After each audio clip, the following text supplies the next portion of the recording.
Madame, Monsieur, ravi de vous retrouver pour ce nouveau numéro du débrief. Avec le programme du développement durable 2030 et l'agenda 2063, le continent africain aspire à réaliser des objectifs de développement durable ambitieux au cours des prochaines années. L'une des clés pour couronner ces efforts de succès résidera dans la capacité des pays africains à mobiliser des ressources financières suffisantes et surtout à combattre la pauvreté et à transformer leur économie en véritable levier de développement. Au vu de l'ampleur des besoins de financements africains, la tâche n'est pas aisée. Si l'évaluation précise du niveau des ressources financières reste très complexe, il paraît toutefois clair que la réalisation des objectifs en développement durable en Afrique nécessitera un financement sans précédent. Vous l'avez compris, notre émission du jour est consacrée aux économies africaines entre défis et opportunités. Et pour en parler, nous recevons dans cette première partie M. Youssouf Karus, directeur général de Pulsar Partner. Merci d'avoir accepté notre invitation. C'est un plaisir, comme toujours. Et avec lui, nous avons M. Mbeng Mezui, fonctionnaire international et expert des systèmes financiers. Merci d'avoir accepté notre invitation. Merci. Alors, messieurs, l'Afrique, depuis toujours, est un peu connue comme le continent perdu en matière de développement. Mais depuis une quinzaine d'années, une dizaine d'années, on sent ce regain de vitalité au niveau de la croissance économique en Afrique. Qu'est-ce qui peut expliquer cette croissance économique en Afrique, cette progression de la croissance économique en Afrique, monsieur Youssouf? Effectivement, c'est une bonne question parce qu'on a, depuis quelques années maintenant, cette impression-là que l'Afrique est justement la dernière frontière, c'est comme ça qu'on l'appelle, c'est la dernière frontière du développement. Alors, qui dit dernière frontière du développement, on dit qu'il y a effectivement tout à faire. Il y a encore beaucoup de choses à construire, il y a beaucoup de choses qui manquent, et tout ce qui manque constitue une sorte d'opportunité pour le monde entier. Donc le monde entier s'intéresse aujourd'hui à l'Afrique, qui va probablement, dans les années à venir, être peut-être devant la Chine, un des plus gros marchés de consommation. Donc la présence en Afrique est une question majeure de stratégie pour les capitalistes aujourd'hui du monde, c'est-à-dire les plus grandes entreprises, les banques, les investisseurs. Donc il faut être présent en Afrique stratégiquement. Il faut être présent en Afrique stratégiquement. Pourquoi? Qu'est-ce qui fait l'attractivité réelle de l'Afrique aujourd'hui? Alors l'Afrique a beaucoup d'atouts. Il faut déjà partir des années 70 où nous étions en plein boom. On a connu cette période d'ajustement structurel avec un désespoir sur le continent puisque la croissance n'était pas au rendez-vous. Depuis le début des années 2000, on voit une reprise. On voit qu'on a appris beaucoup de ces deux décennies d'ajustement structurel dont la gouvernance est meilleure et nous avons des niveaux de croissance bien tenus. L'année dernière, 3,5, l'année 2017, 3,5, les perspectives pour cette année, c'est 4, l'année prochaine, c'est 4,1 et on voit ces dynamiques-là. L'Afrique de l'Est tire un peu la croissance sur le continent, celui d'Afrique du Nord et d'Afrique de l'Ouest. Et donc, toute cette dynamique-là est nouvelle sur le continent. On peut toutefois déplorer que cette croissance en termes de niveau, parce que pour transformer nos pays, on a besoin d'une croissance à 2 chiffres. On peut aussi regarder la qualité de la croissance, quels sont les facteurs qui tirent cette croissance. Ça reste des vulnérabilités au niveau de la croissance sur le continent, mais globalement, déjà, le retour de la croissance depuis les années 2000 est une bonne chose sur le continent.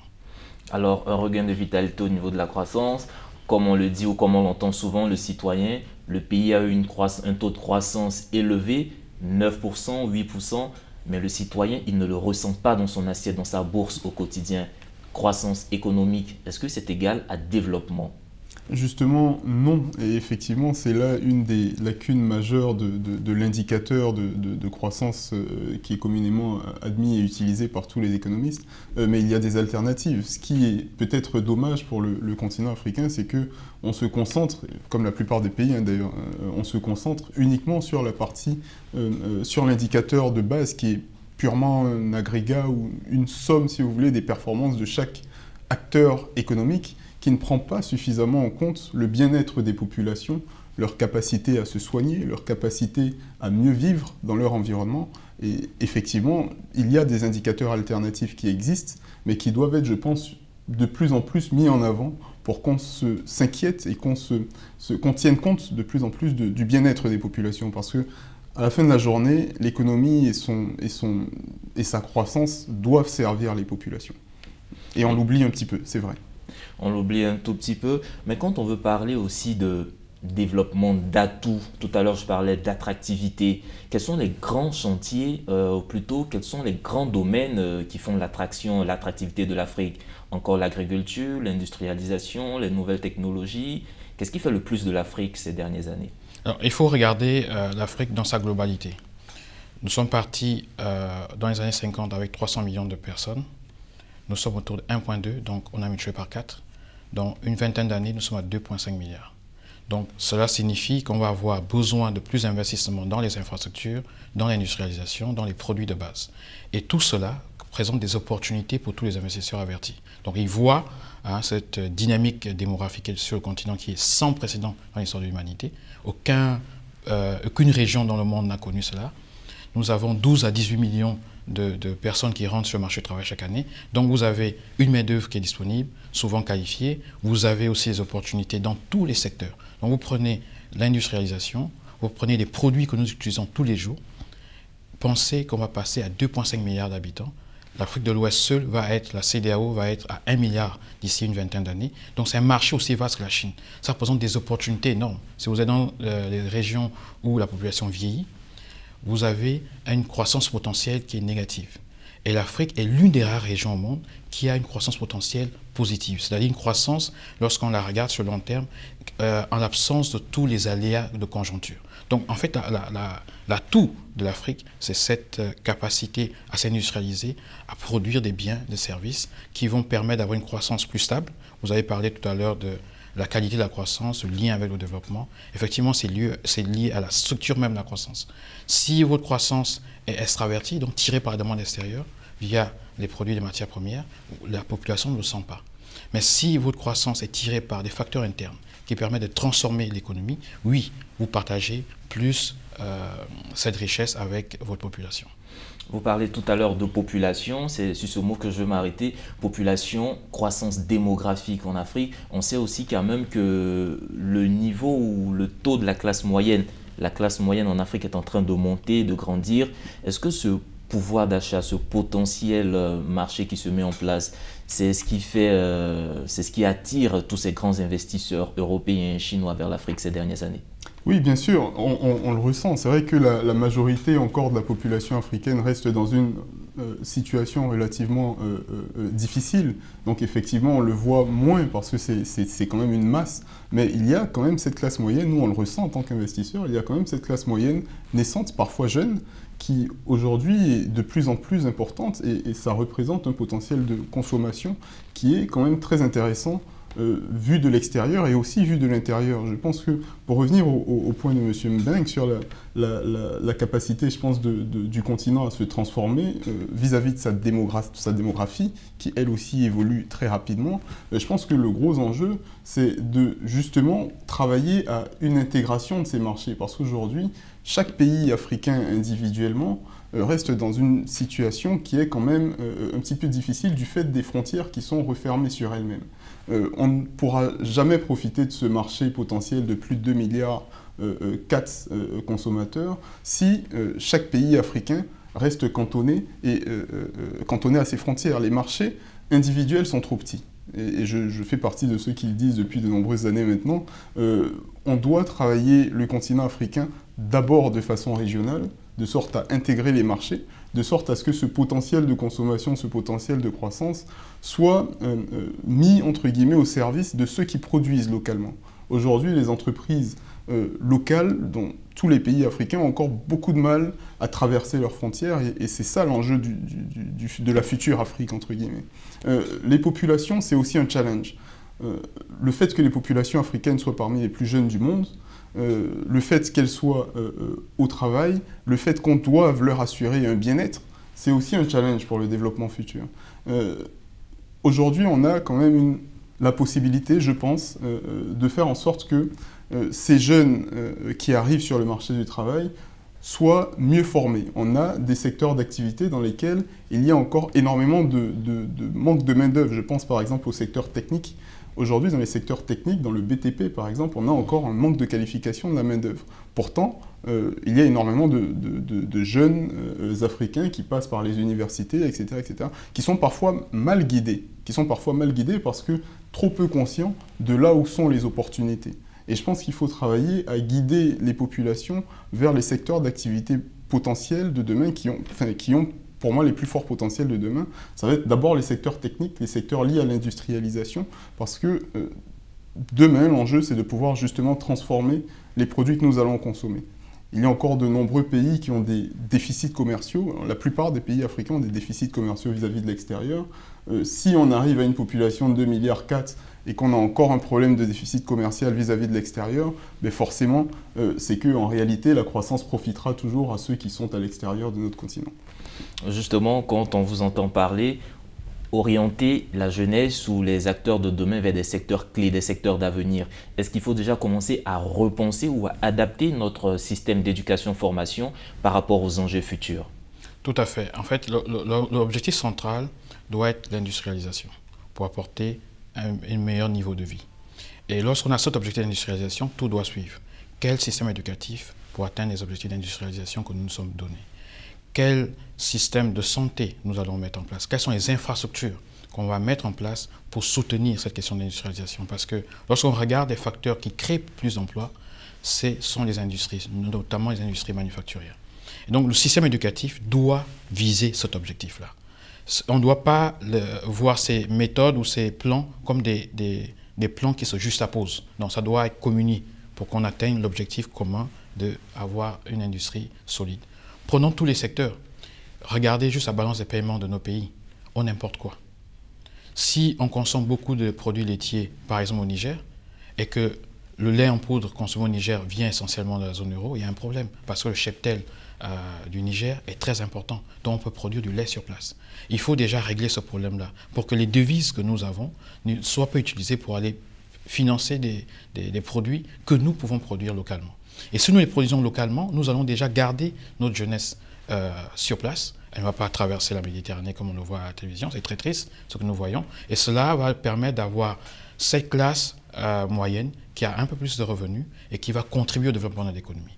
Et cette classe moyenne va aussi permettre de lever plus d'épargne locale. Et cette épargne va permettre de financer davantage de projets. Donc il faut tout un séquençage dans cette stratégie d'industrialisation. Notamment, on commence toujours par les industries légères parce que le capital nécessaire pour faire ces produits-là est beaucoup moins important que si on va sur l'industrie lourde. Donc c'est toute une philosophie et je vais dans le même sens que M. Karius, dans le sens de l'intégration de nos marchés.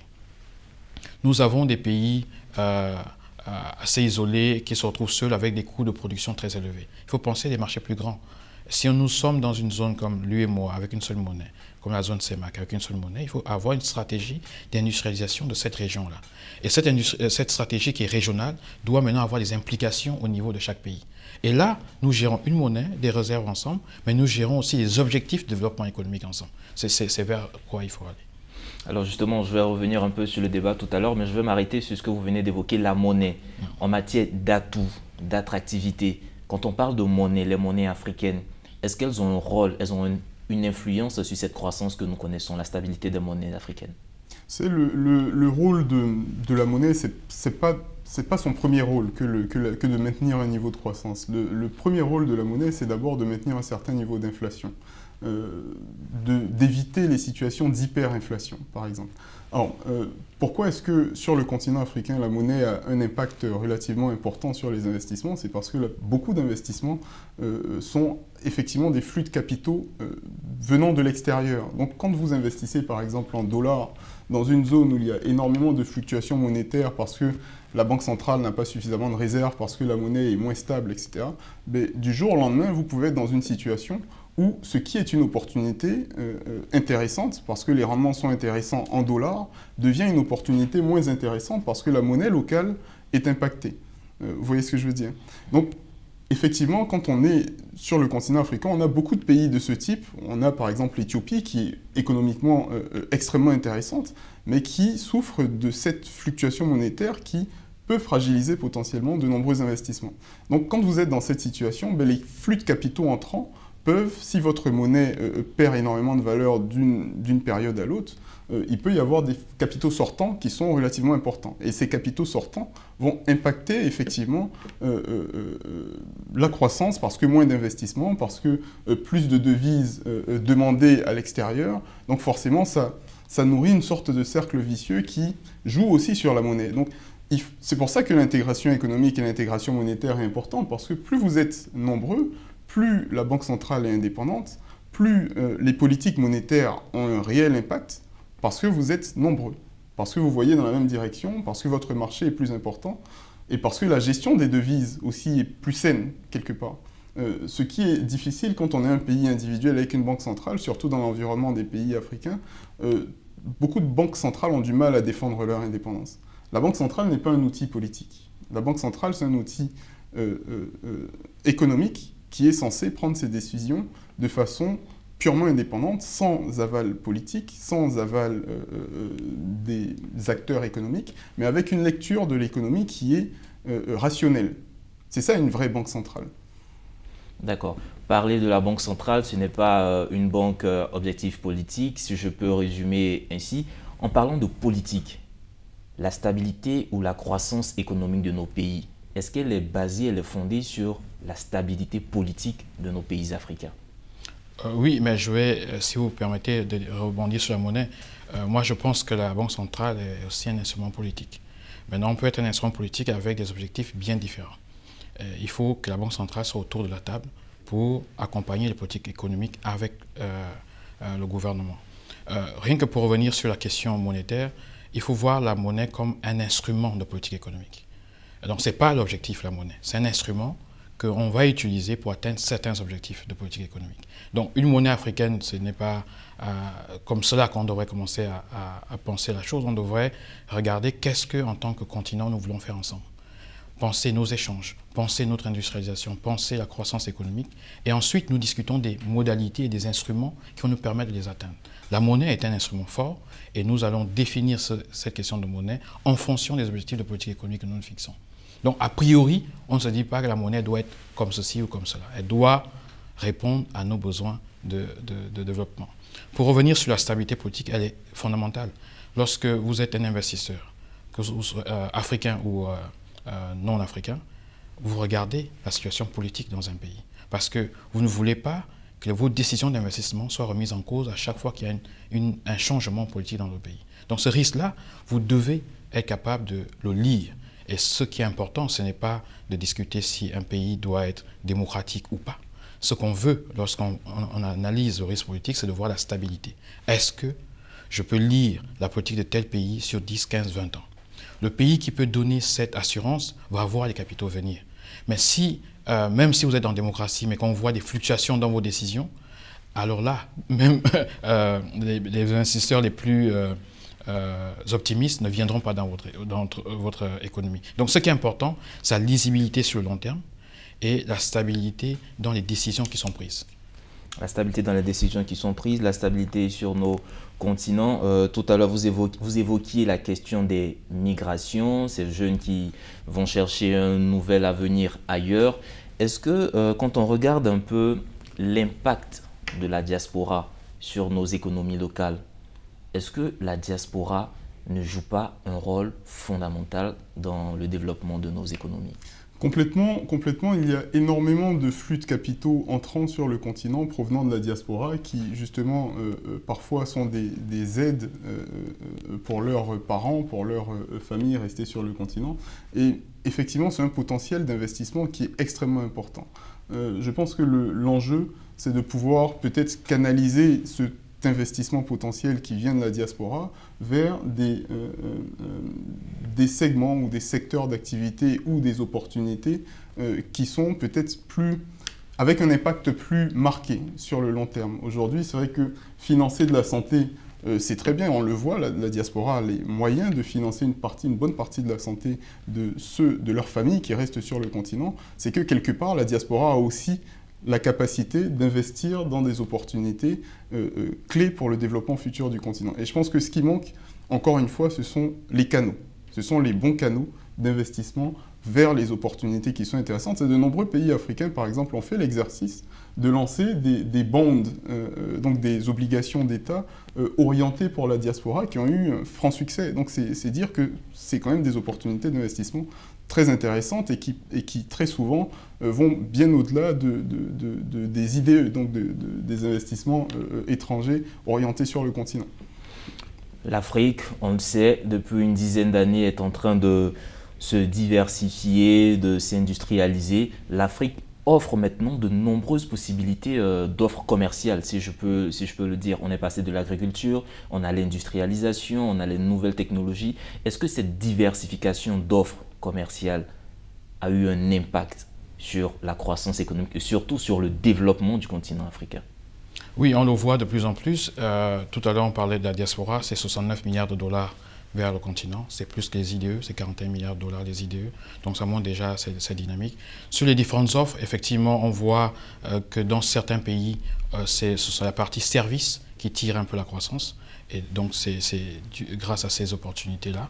Et en termes de capacité interne, et on a encore de la marge parce que l'industrialisation et le reste, ce n'est pas des entités différentes. C'est la même démarche. Il faut arriver à produire de la valeur sur place pour avoir une croissance qui est plus stable, une croissance qui permet de lire sur le long terme. Et aujourd'hui, lorsqu'on regarde un peu notre continent avec les opportunités que nous avons, on voit que les fluctuations des questions internationales ont encore un effet plus marqué sur la tenue de nos économies. L'année dernière, par exemple, on a vu les tensions commerciales entre les États-Unis et la Chine, l'impact sur les économies africaines. Et donc, l'objectif est de faire en sorte que les opportunités sur le continent puissent permettre à l'Afrique d'avoir une croissance qui est plus solide sur le moyen et long terme. Sur le moyen et long terme, et ces dernières années aussi, on entend beaucoup parler d'économie verte, où en est l'Afrique avec l'économie verte? C'est une question difficile. Je pense que le continent africain est très sensible au mouvement climatique. Je pense par exemple au Sénégal, qui est un des pays qui est peut-être le plus exposé aux aléas climatiques, qui a une croissance qui dépend de l'ordre, je crois, de 2 points des conditions climatiques. Donc forcément, c'est un enjeu de développement et de croissance aussi de demain. Il y a énormément d'initiatives prises sur le continent qui sont parfois des start-up très intéressantes qui travaillent sur la question avec de très bonnes performances. Mais pour moi, ce sont encore des petites initiatives. J'ai l'impression que l'ensemble des pays africains ne sont pas aujourd'hui en train de regarder véritablement dans la même direction. Dès lors qu'il s'agit par exemple de la gestion des déchets, dès lors qu'il s'agit par exemple de l'impact de l'industrie chimique sur l'environnement, il y a pour moi plusieurs pays qui prennent des décisions, qui prennent des initiatives de leur côté, mais encore une fois, on manque d'intégration sur le continent. Et je pense que l'enjeu du développement durable de demain, c'est aussi le maintien des terres arables, c'est aussi la gestion des terres arables et la gestion aussi des forêts classées. On a perdu beaucoup de forêts classées, pas qu'en Côte d'Ivoire, mais sur l'ensemble du continent. Et la gestion, pour moi, de ces problématiques-là doit être continentale avant tout.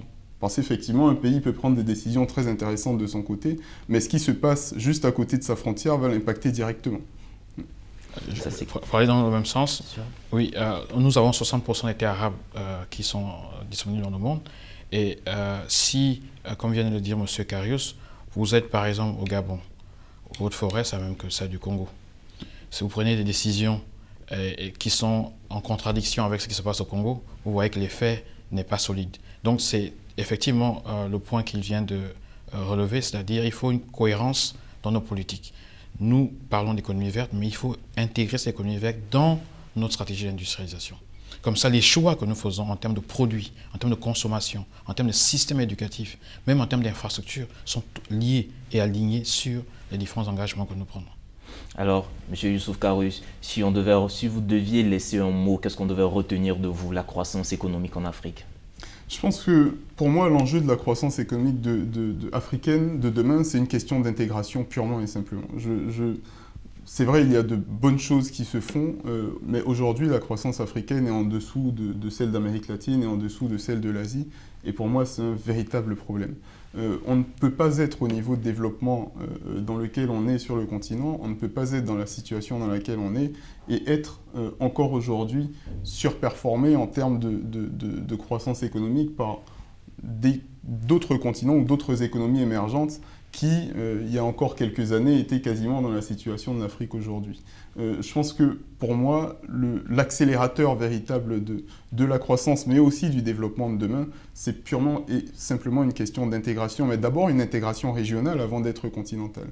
Je ne suis pas sûr qu'on puisse décider de l'avenir du continent à 54, je pense qu'on peut le faire à 8, à 7 parfois, dans des environnements où effectivement on partage énormément de choses, il y a énormément de complétude. Par exemple, quand vous êtes en Afrique de l'Est, on en a parlé tout à l'heure, entre ce qui se passe au Kenya et ce qui se passe en Éthiopie, l'Éthiopie c'est une sorte d'arrière-base industrielle pour la Chine aujourd'hui. Parce que la main-d'œuvre, parce que la taille potentielle du marché, mais c'est aussi une porte d'entrée pour le Kenya. Le Kenya qui a un marché des capitaux qui est peut-être plus mature que celui d'Éthiopie. Donc quand on regarde un petit peu ces composantes à l'échelle régionale, on voit que naturellement, en réalité, il y a une sorte de complétude entre l'ensemble de ces économies qui est naturelle et qui doit être juste renforcée. Et je pense que tant qu'on ne travaille pas à cette intégration, on n'aura pas l'accélérateur de croissance, donc la croissance à 2 chiffres qu'on attend pour justement soutenir le développement. Tant qu'on reste sur ce niveau-là, on sera pour moi sur un niveau de croissance qui est trop faible. On restera sur ce constat, l'intégration sous-régionale et plus tard l'intégration continentale. Mesdames et messieurs, c'est ici qu'on referme la première partie de notre émission. Nous étions avec M. Youssouf Karus, directeur général de Pulsar Partners, société d'investissement. Merci encore. Et avec nous, M. Mbeng Mezui, fonctionnaire international, expert des systèmes financiers. Nous nous retrouvons dans quelques instants pour la suite de notre émission.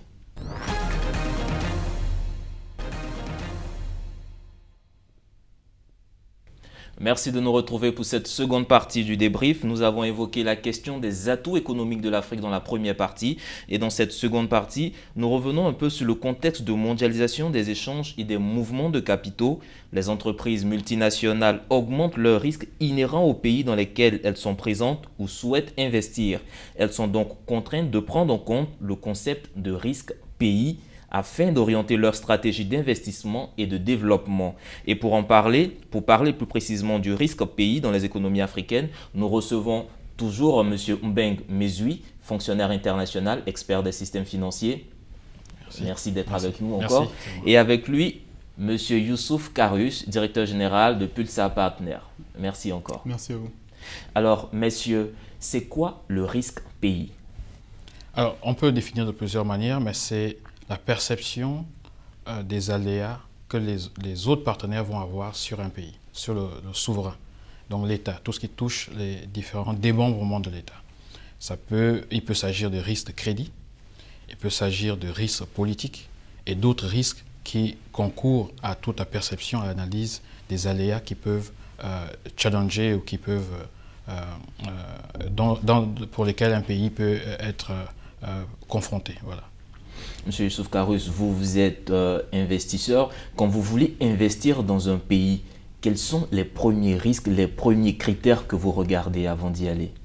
C'est d'abord la stabilité. La stabilité, c'est la clé. Vous pouvez avoir un pays, par exemple, qui est considéré fragile, qui a ses tares, qui a peut-être des risques sécuritaires, etc., et tout en y voyant une opportunité. Mais le manque de stabilité, en réalité, va être ce qui va être le plus néfaste pour votre investissement.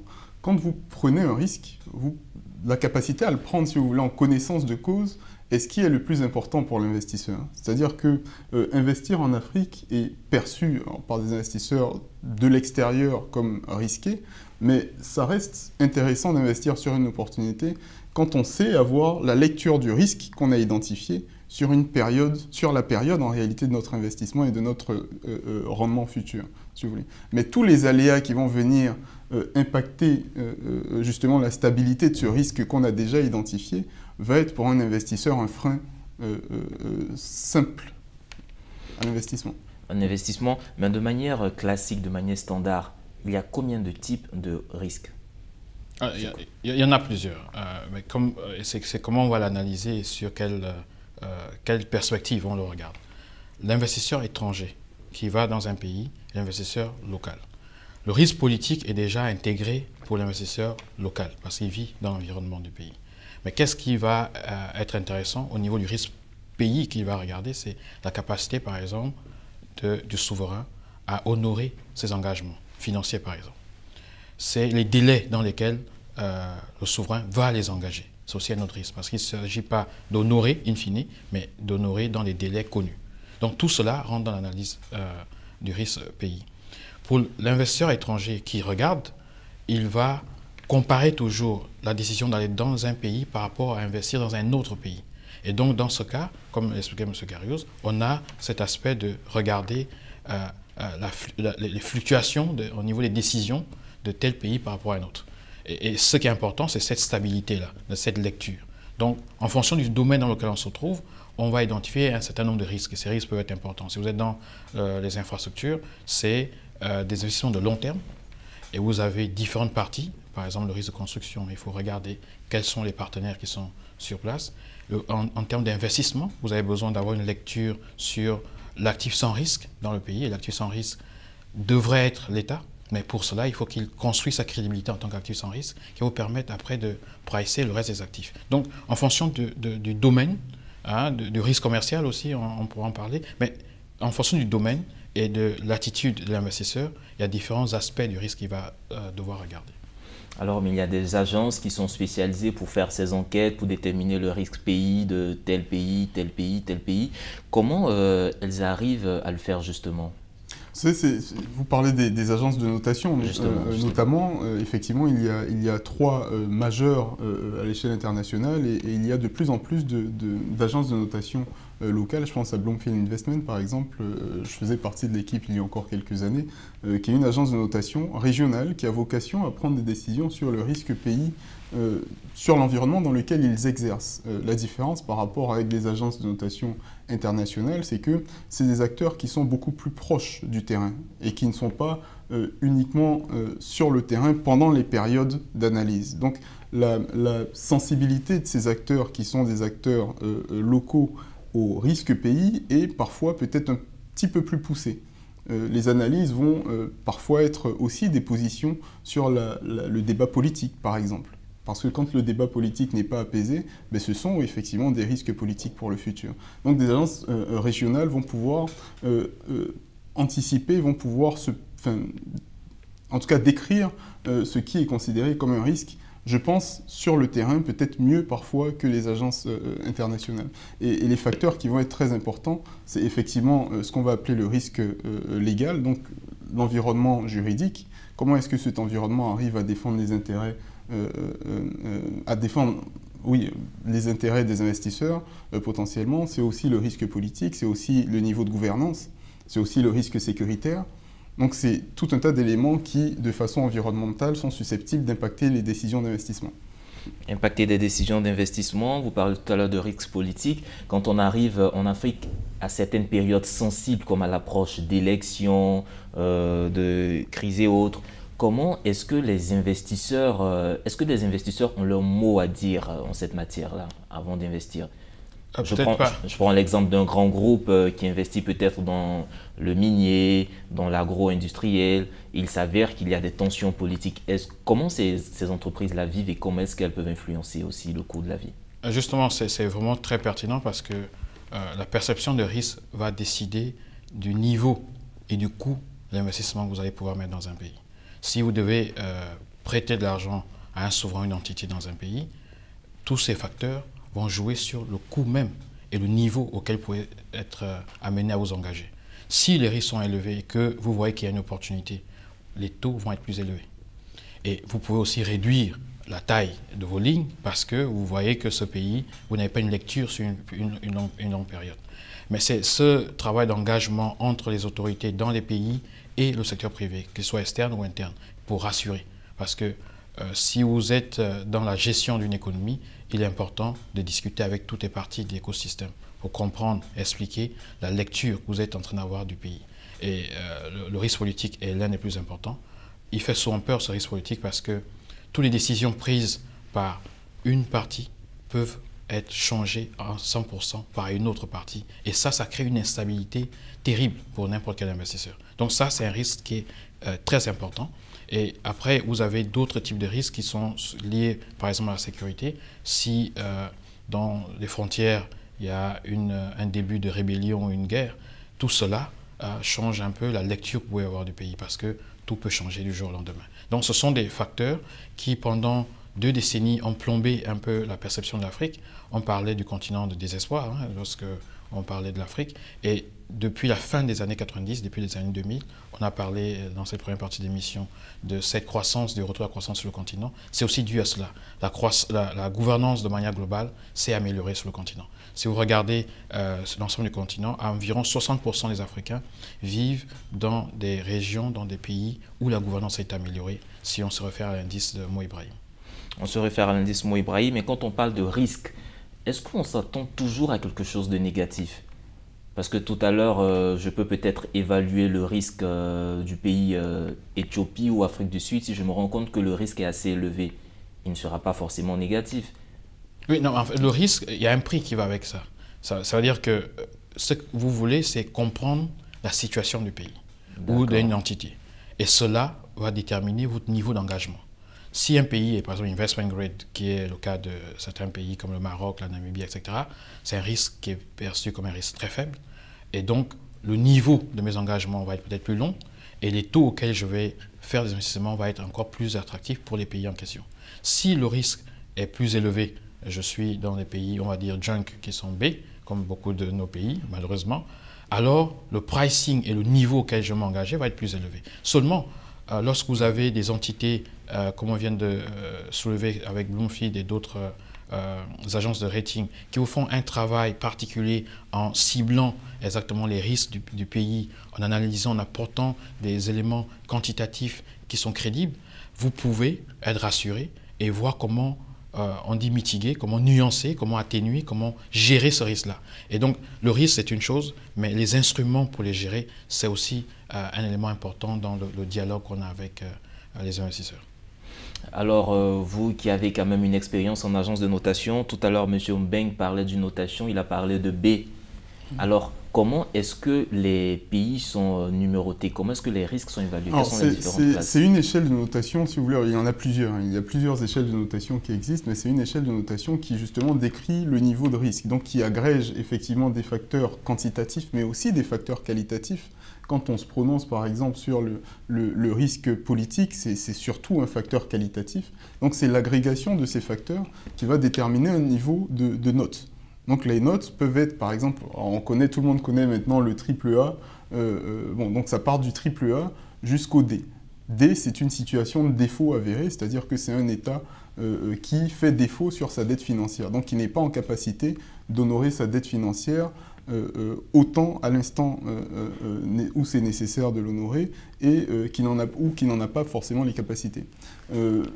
Donc l'échelle est relativement complexe peut-être à lire pour le commun des mortels, mais ce qu'il faut comprendre, c'est que pour chaque niveau justement de l'échelle, et c'est ce que M. Mbeng disait tout à l'heure, pour chaque niveau de l'échelle, il y a un pricing, donc il y a des conditions financières qui vont avec. C'est-à-dire que quand vous êtes AAA, par exemple, vous n'empruntez pas en dette au même taux d'intérêt, pour simplifier, au même taux d'intérêt, donc aux mêmes conditions, qu'un État qui est B, qui est en situation spéculative. Donc en spéculatif, qu'est-ce que ça veut dire? C'est toute la deuxième partie justement de l'échelle de notation qui est basse, dont la plupart des pays africains font partie malheureusement. C'est des pays qui sont catégorisés dans une échelle spéculative qui est fluctuante, donc qui n'est pas qui est fluctuante. Donc c'est-à-dire que ce sont des pays relativement fragiles sur leur capacité à rembourser leurs dettes, par exemple, en temps et en heure. Toute la partie haute qu'on dit être investment grade, donc ce sont des pays où on peut investir avec un risque relativement modéré. Voilà.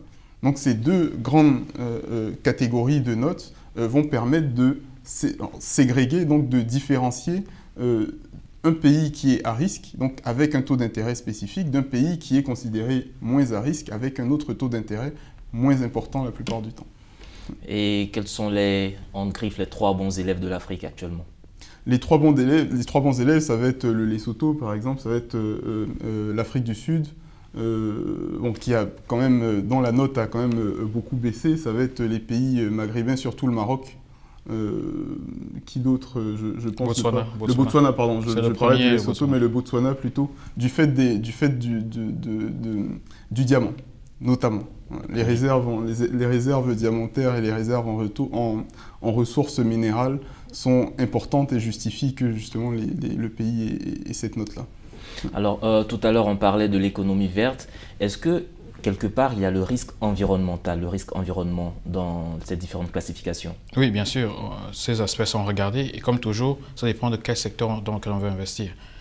S'il y a des études de plus en plus dans les directives d'investissement, que ce soit des banques ou des multinationales, il y a un aspect environnement qui est très fort et qui est regardé, avec des labels, avec toute une organisation. Et il faut arriver à atteindre certains objectifs sur le plan environnemental. Et que lorsque cela n'est pas respecté, effectivement, vous pouvez avoir vous-même un suivi à l'international avec peut-être même un impact sur votre rating parce que vous n'avez pas respecté l'environnement dans certains pays, vous avez fait des investissements sans regarder les normes environnementales. Donc, toutes les grandes chaînes multinationales sont vraiment attachées à cela. Et les banques d'investissement aussi, ils ont des départements rien que pour regarder ces questions d'environnement. Ces questions d'environnement, vous êtes tous les deux impliqués sur l'Afrique, questions d'économie et de finances. Vous visitez, vous allez de pays en pays étudier les systèmes financiers économiques en place. Juste une petite question, est-ce que le tourisme peut être un facteur pour déterminer l'attractivité d'un pays, le niveau de risque d'un pays? Je ne pense pas qu'il soit suffisant. Je pense qu'effectivement c'est un indicateur très intéressant, mais je ne pense pas qu'il soit suffisant parce qu'effectivement le tourisme ne va pas vous dire par exemple si le risque financier que connaît le pays en termes de crédibilité sur la dette souveraine par exemple est intéressant ou pas. Mais effectivement ça reste un indicateur, le niveau de tourisme, qui va vous permettre de juger peut-être du niveau de risque sécuritaire parce qu'effectivement plus la sécurité est altérée, moins les touristes sont motivés à venir. Vous partagez ce point de vue? Oui, et ça dépend aussi de la cible des touristes. Si vous avez un touriste low cost où les touristes viendront parce que c'est moins cher, lorsque vous avez votre monnaie qui se déprécie, ils sont très contents parce qu'ils peuvent payer moins cher des produits sur place et c'est plus facile peut-être de venir, surtout s'ils ne sont pas très loin des sites touristiques. On va parler du Maghreb, certaines zones avec l'Europe. Mais si vous avez aussi un tourisme un peu plus stratégique sur d'autres aspects, ça peut être sur des aspects scientifiques, des aspects culturels. Là aussi, il y a toute une offre qui va avec et il y a aussi une catégorie de touristes qui est prêt à payer le prix. Donc, tout cela est lié à différentes stratégies. On ne peut pas avoir une réponse globale pour le continent. Une réponse globale. Oui. Mais aussi, on sait que le niveau de risque a augmenté quand même ces dernières années au niveau des pays émergents. Qu'est-ce qui peut expliquer ce fait-là? Alors, la perception de risque est une chose. J'aime bien le terme perception de risque parce que le risque dans l'absolu, on ne le sait pas vraiment. Sur la scène internationale, on a vu ces tensions entre les deux géants, États-Unis et Afrique. On a les répercussions sur nos économies. Donc, on a vu un relèvement des taux au niveau de la zone Europe et États-Unis. Et cela entraîne un repricing, donc une hausse des prix dans tous les actifs à peu près. Donc, des capitaux sont repartis dans les zones plus stables, donc Europe et États-Unis. Et cela entraîne un peu une réallocation de ressources dans nos zones. Ce qui fait que la perception de risque aujourd'hui, elle est un peu plus élevée parce qu'on a ces tensions-là, on a ces yo-yo sur nos importations, nos exportations, on a des dérapages sur les finances publiques qui sont dus au fait qu'on a moins de revenus. Donc on analyse à nouveau les conditions macro dans ces pays-là, comparé à ce qu'il y avait avant. Vous savez, lorsqu'on est dans une période comme on a connu dans quelques années avec des taux à 0% aux États-Unis et en Europe, tout ce qui vient un peu de l'extérieur qui permet d'avoir 2, 3, 4, 5% est super intéressant. Mais lorsque dans les zones plus sûres, plus stables pour vous, vous avez maintenant des taux assez intéressants, on est autour de 2, 3% pour du 5 ans et 10 ans aux États-Unis, ça devient plus aisé pour eux de rapatrier leurs ressources dans les zones plus stables et alors cela devient un manque à gagner pour la zone émergente. Donc, c'est dans cette tension que nous sommes. Ce qui est important pour nous, et on en a parlé un peu au début de cet échange, c'est d'avoir une croissance endogène, avec des facteurs tirés de l'intérieur, avec des ressources financières capables de financer nous-mêmes l'essentiel de nos besoins. Si vous avez l'essentiel des investissements qui viennent dans vos pays, qui dépendent des sources externes, il est naturel que lorsqu'il y a des yo-yo à l'international, cela vous impacte. Et donc, accroisse le niveau de risque dans votre pays. Alors, vous parlez de croissance endogène. Est-ce que vous avez un exemple plus concret au niveau de l'Afrique? Un exemple de Non, croissance c'est aujourd'hui. juste pour revenir sur le point que M. Mbeng soulevait sur la capacité justement des acteurs africains à financer leur propre économie. C'est un point qui est extrêmement intéressant, extrêmement important. Je prends l'exemple, par exemple, pour vous demander un exemple concret, je prends l'exemple de l'UEMOA, par exemple. En UEMOA, vous avez une réglementation financière qui ne permet pas, par exemple, un fonds d'investissement comme le nôtre, qui fait de l'investissement non listé, donc qui est en dehors de la bourse, qui ne permet pas à un fonds d'investissement d'exister. C'est-à-dire qu'il n'y a aucun statut juridique dans le droit des affaires, d'ailleurs même OHADA, qui permet d'incorporer un fonds d'investissement sans être une SA ou une SARL ou une structure juridique classique, légale classique. Donc il y a aussi des manquements réglementaires qui limitent en réalité, mais grandement, la capacité des acteurs locaux à investir dans leur propre économie. Et c'est quelque part une sorte d'aberration de devoir sortir du continent, s'incorporer légalement ailleurs pour réinvestir sur le continent. Il y a une forme d'aberration quelque part. Et ça, c'est pour moi aussi, ça fait partie effectivement des risques peut-être à long terme que connaît le continent. Alors, on parle toujours de facteurs endogènes. Est-ce que vous pensez que susciter l'économie locale, des entrepreneurs locaux, cela va aider véritablement à relever, est-ce qu'on peut dire relever le niveau du risque ou abaisser le niveau du risque pour rendre un pays plus attractif? Non, réduire le niveau de risque, oui, abaisser le niveau de risque. Mais c'est la clé, c'est l'entrepreneur, c'est l'industrialisation. Là, on revient sur les théories économiques. Schumpeter, c'est l'entrepreneur qui fait l'innovation, qui permet de créer, qui apporte de la valeur ajoutée et qui crée ces conditions pour la nouvelle économie et donc de permettre de créer plus d'emplois. C'est cela qu'il faut. Et un pays qui le fait très bien, c'est l'Éthiopie. Vous voyez avec des taux de croissance de 10% depuis un bon moment, ils font toujours partie du premier ou deuxième pays qui a la croissance la plus rapide dans le monde. Et vous voyez bien que la croissance éthiopienne est tirée par les facteurs endogènes. Ils ont un certain nombre de parcs industriels, ils ont donné des capacités au niveau de l'éducation, au niveau des infrastructures, au niveau local. Ils sont en train d'accumuler beaucoup de capitaux au niveau domestique.